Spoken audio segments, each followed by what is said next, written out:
Tuhan bersamamu. Inilah Injil suci menurut Matius.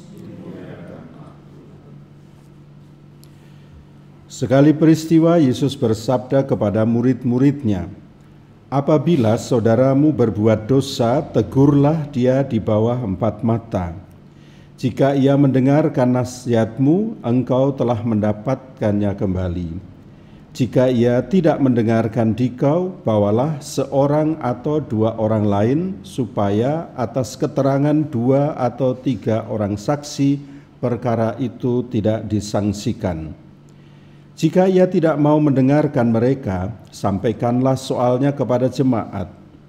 Dan jika ia tidak mau juga mendengarkan jemaat, pandanglah dia sebagai orang yang tidak mengenal Allah atau seorang pemungut cukai. Aku berkata kepadamu, sungguh apa yang kalian ikat di dunia ini akan terikat di surga, dan apa yang kalian lepaskan di dunia ini akan terlepas di surga. Dan lagi aku berkata kepadamu, jika 2 orang di antaramu di dunia ini sepakat meminta apapun, permintaan mereka itu akan dikabulkan oleh Bapa-Ku yang di surga. Sebab di mana ada 2 atau 3 orang berkumpul demi nama-Ku, Aku hadir di tengah-tengah mereka." Demikianlah sabda Tuhan.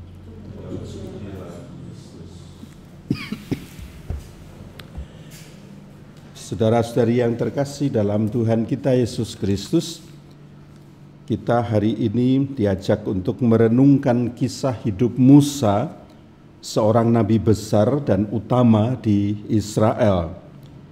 Musa adalah seorang hamba Tuhan yang setia, namun dia harus mengalami kesepian dan barangkali juga kekecewaan mendalam di akhir hidupnya.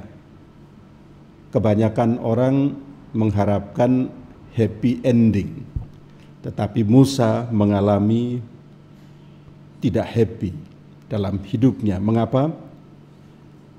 Musa setelah lama menemani bangsa Israel, diutus di tengah-tengah mereka selama 40 tahun di padang gurun, mendampingi umat Israel atas perintah Tuhan.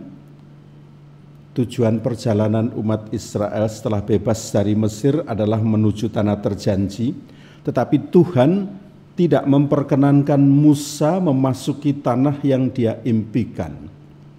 Betapa menyedihkan, sudah diutus untuk menuju tanah terjanji, tetapi sesudah tinggal melangkah satu langkah lagi untuk menikmati tanah terjanji, Musa tidak diperkenankan masuk. Musa hanya boleh memandang dari jauh. Dan Tuhan bersabda, "Engkau boleh melihatnya dengan matamu sendiri, tetapi engkau tidak akan menyeberang ke sana." Kira-kira perasaan Musa saat itu bagaimana? Barangkali dia sangat kecewa dan sedih karena dia tidak boleh masuk dan menginjakkan kaki di tanah terjanji itu. Namun yang elok adalah kata-kata kitab suci. Dikatakan begini, "Lalu tutup usialah Musa hamba Tuhan di sana, di tanah Moab, sesuai dengan sabda Tuhan." Dari seluruh kitab suci perjanjian lama, hanya Musa lah yang disebut hamba Tuhan yang harus mati sesuai dengan sabda Tuhan.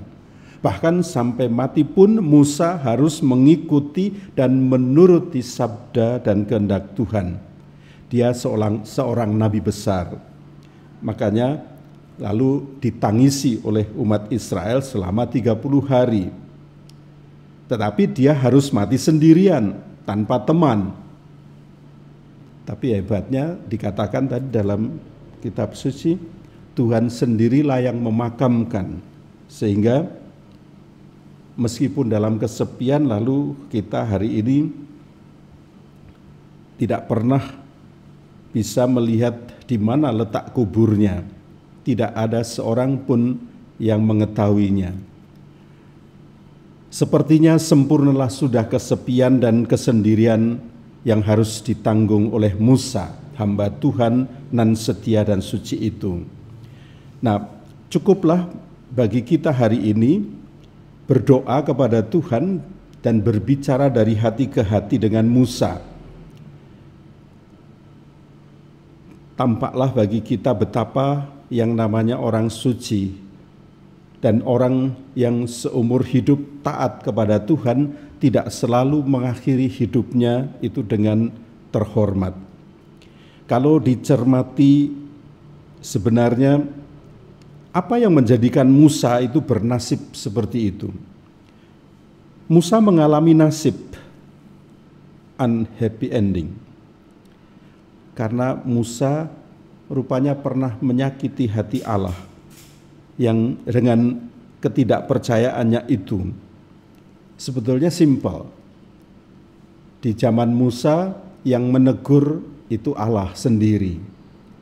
Bagaimana dengan zaman kita, orang yang hidup di zaman kita? Yesus dalam Injil mengajarkan langkah-langkah untuk menyelamatkan orang dari kesesatan. Pengalaman Musa adalah pengalaman manusia yang bisa jatuh dalam dosa di mata Allah. Namun Yesus mengajarkan kepada kita bahwa orang yang berdosa mestinya ditegur dan diarahkan ke jalan yang benar.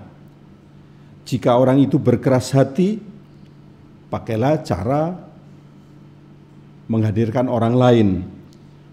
Bahkan kalau mungkin ya jemaat sendiri dihadirkan untuk meyakinkan dia akan kesalahannya dan untuk membuatnya bertobat. Di zaman Musa, tidak ada orang yang dapat menegur Musa. Itu sama seperti di zaman Presiden Soekarno, Presiden Soeharto. Siapa yang dapat menegur mereka di zaman itu? Bagaimana dengan keadaan kita di zaman sekarang ini? Dengan melihat bangsa kita saat ini, kita diajak untuk melihat dalam rangka menyongsong hari ulang tahun Republik Indonesia ke-80 ini, kita selamatkanlah bangsa kita ini dengan cara yang sehat, yang baik, dari kekeliruan dan kekilafan orang-orang yang mau main kuasa. Kita diajak untuk berani untuk menegur dan mengoreksi mereka secara benar, agar bangsa ini tidak jatuh dalam keterpurukan yang lebih jauh. Kalau Musa disebut sebagai orang suci meskipun dia pernah bersalah, tetapi Tuhan meluruskan jalan hidupnya. Bangsa kita banyak kekeliruan, maka kita diajak juga untuk ikut serta meluruskan kembali jalan hidupnya agar selamat.